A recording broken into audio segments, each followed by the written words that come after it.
Father, kung lahat ng pare kasing galing yung mag-sermon, wala o kakaunti ang lilipat ng relihiyon. Sa loob-loob ko, mali. Kasi ang mas tamang sagot ay kung lahat tayo, pare at laiko, ay magsasama-sama sa gawain ito ng ebanghelisasyon, wala o kakaunti ang lilipat ng relihiyon. Isipin po ninyo, kung ikukumpara sa mga Kristiyano noon, mas marami tayo ngayon. Pero ang nakapagtataka at nakalulungkot ay ito. Kung bakit mas matindi ang impact ng mga Kristiyano noon, mas naipapakilala nila ang Panginoon. Sabi nga po ng isang quote, if every single Catholic prioritized Sunday Mass, prayed every day, went to confession at least once a month, contributed his or her talents, treasure to the missions of the church, served the needy, especially the poor, evangelized others, then we can change the course of global history. Mas matindi ang impact ng mga Kristiyano noon kaysa ngayon. At ang isang basic na dahilan sapagkat ngayon, hindi tayo nagtutulong-tulong. Pag sinabing Kristiyano, dapat mabuting tao. Hindi lang kami ang dapat nagpapahayag ng mabuting balita. Kayo rin. Yung hindi ka na nga nakatutulong para mapalaganap ang kabutihan, tumutulong ka pa sa pagpapalaganap ng kasamaan. Noon po ako'y nag-aaral sa elementary, lalo na sa high school, maging nung ako'y mapunta sa seminaryo, nag-aral bilang seminarista, pansin ko, halos walang gustong maging presidente, leader ng klase, ng club, ng samahan, ng isang project, ng isang event.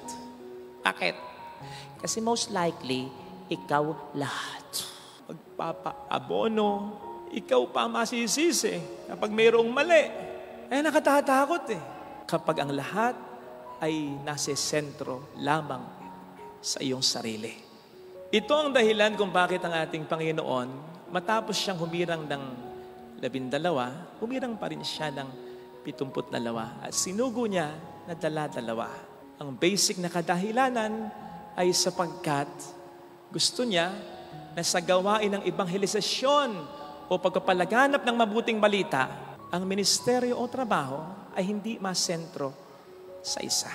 Sapagkat kawawa yung nag-iisa at maraming mga gawain hindi magagawa at mapapabayaan kapag ang mga trabaho at ministeryo ay nasentro lang sa iisa o isang grupo ng tao. At hanggang ngayon, yan ang paliwanag at panawagan ng ating Panginoon. Sagana kasi ang aanihin, ngunit kakaunti ang mga manggagawa. Bakit mula noon hanggang ngayon ay kakaunti? Kakaunti kasi ang iniaali ang kanilang sarili. Kaya't kung ilalapat po natin ito sa ating sitwasyon ngayon, ay pwede nating masabi na yung 12 ay sinisimbolo ng mga ordained ministers ninyo, ng mga pare. Samantalang yung 72 ay kayo. So nakita po ninyo yung obvious na pagkakaiba ng numero. 12, 72. Sapagkat sa totoo lang, talagang mas marami kayo. Kaya, mas maraming magandang mangyayari kung magtutulong-tulong tayo. Minsan may nagkomento tungkol sa sermon ng isang pare. Sabi niya, Father, kung lahat ng pare kasing galing yung mag-sermon, wala o kakaunti ang lilipat ng relihiyon.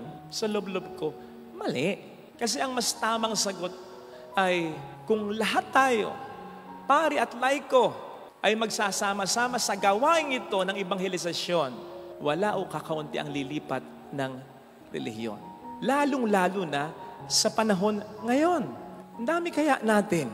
Isipin po ninyo, kung ikukumpara sa mga Kristiyano noon, mas marami tayo ngayon. Pero ang nakapagtataka at nakalulungkot ay ito. Kung bakit mas matindi ang impact ng mga Kristiyano noon, mas naipapakilala nila ang Panginoon. Mas marami, sa palagay ko, ang genuinely nako-convert noon.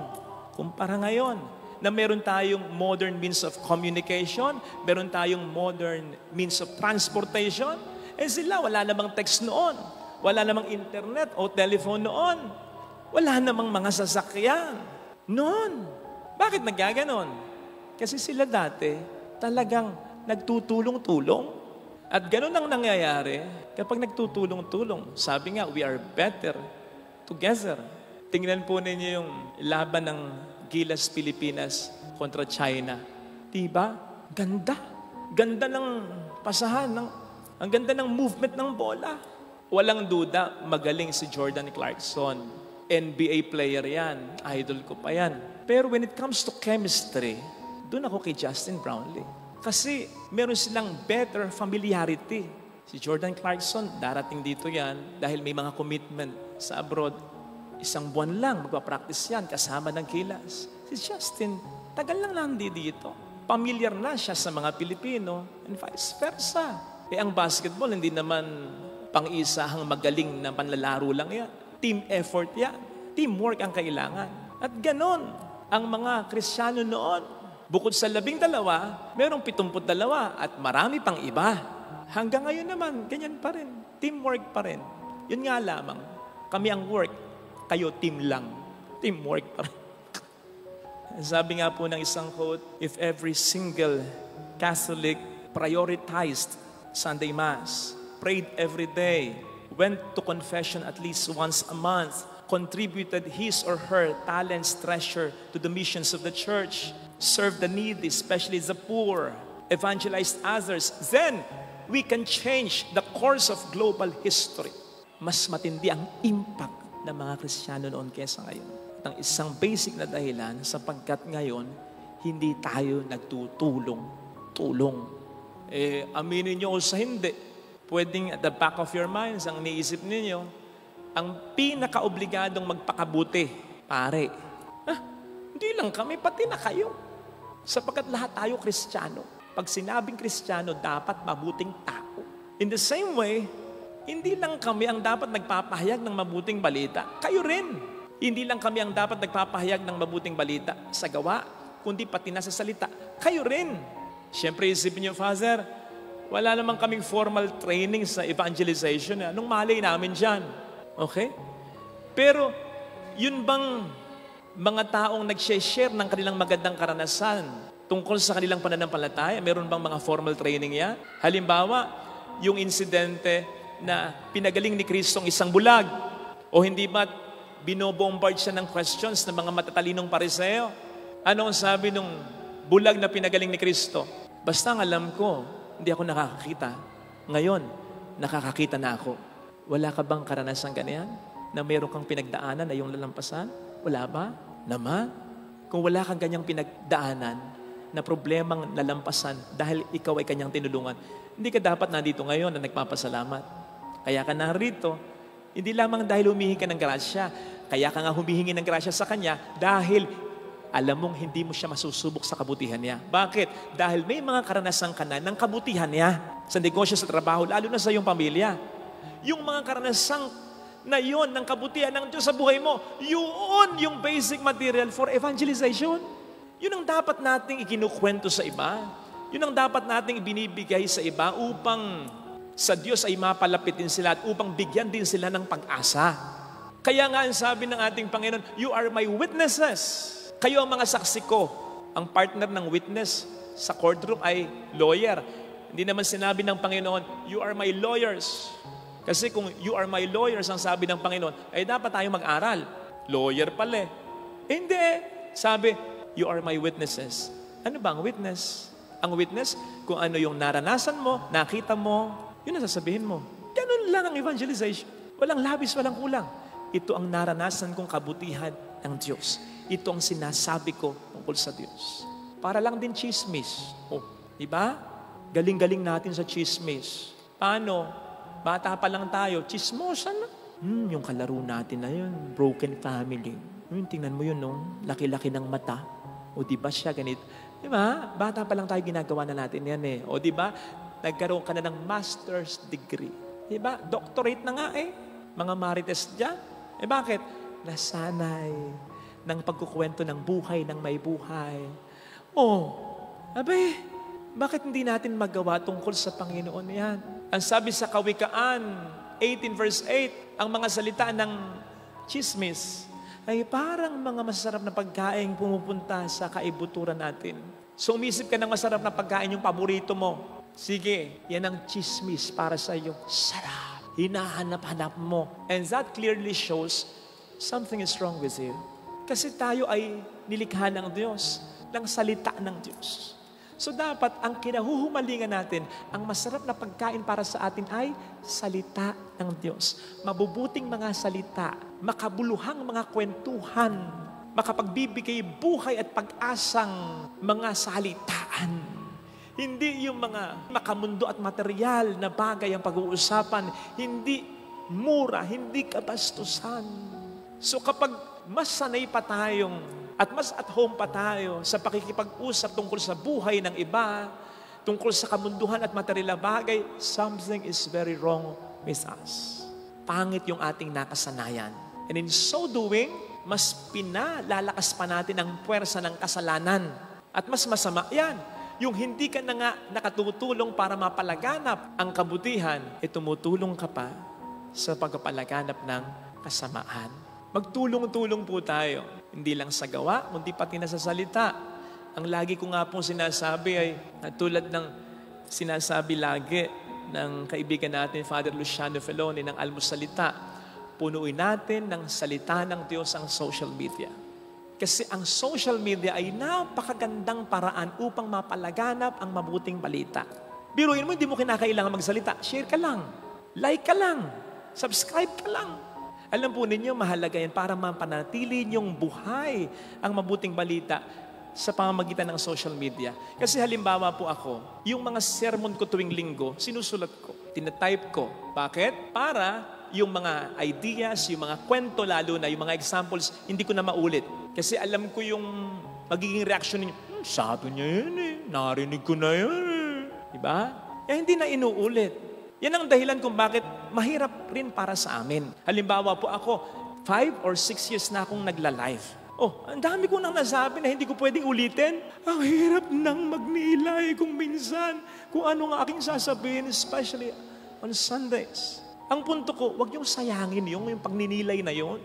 Lalong-lalo na yung mga pagninilay na hindi ko naman din nabasa sa libro, hindi ko naman din napag-aralan seminaryo. Bigla na lang habang iniisip ko, lumuluha na ako. Inspirasyon yun ng Espiritu Santo.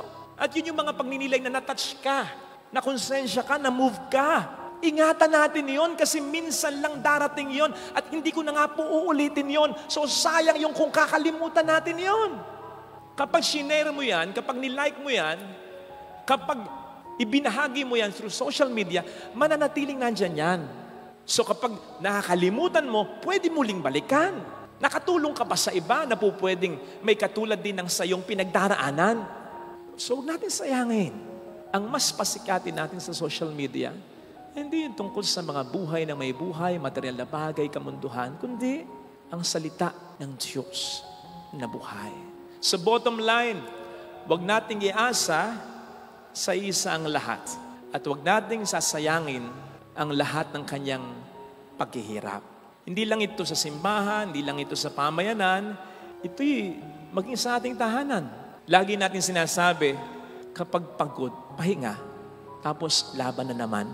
Pero mahirap, yung parang walang katapusan, na nag-iisa ka na lang, na lumalaban. At mahirap din naman yung sinasayang lang ang yung pinaghirapan. Kaya nga sabi ko kanina sa mga estudyante ko saan ako nagmisa, tumulong kayo kahit papaano sa mga magulang nyo naghihirap para sa inyo. Magsipag sa pag-aaral, mag-ayos-ayos ng bahay, wag na kayong pasakit ulo, kayong magkakapatid, wag na kayong mag-aaway, at wag nyong sasayangin ang kanilang mga pinaghirapan. Kasi napapagod din naman ang mga yan. Kung tayo man mga kapatid ay malagay sa sitwasyon na ganyan, na parang tayo nag-iisa, at pagkatapos sa ipinaghihirapan natin ay sinasayang pa, huwag pa rin tayo sanang mawala ng pag-asa, sapagkat kay Jesus, kailanman hindi tayo mag-iisa. At kay Jesus, kailanman hindi mawawala ng halaga ang ating mga pinaghirapan. Sabi nga niya, di ba? Kahit isang malamig na tubig ang ibigay mo sa isang tao, sapagkat ikaw ay alagad ko, gagantimpalaan ko. Eh lalo pat kung ang naibibigay mo hindi isang basong tubig lang, kundi dugo at pawis mo, buhay mo. hindi ito basta sasayangin ni Kristo. Basta tuloy-tuloy lang ang buhay, tuloy-tuloy lang ang laban. Yun naman ang dinansabi niya dito, di ba? Kung hindi kayo tanggapin sa isang bahay, lumipat kayo. Makakatagpo ka rin ng tao na makakakita ng halaga mo at hindi sasayang sa mga pinaghirapan mo. Sa mga hindi makakakita ng halaga mo at sasayang sa pinaghirapan mo, ang sabi ng Panginoon dito, magiging matindi ang kaparusahang daranasin nila sapagkat dumako na sila sana sa kaligtasan Sabi dito, pakatandaan ninyong nalapit na sa inyo ang paghahari ng Diyos. Sinayang nyo. So kung ikaw yung isang taong hindi nila nakikita ang halaga at yung mga paghihirap mo ay sinasayang nila, pag ikay nawala sa kanila at napunta sa iba, doon nila makikita ang iyong halaga na sinayang nila. At yun ang mas magpapahirap sa kanila. Amen.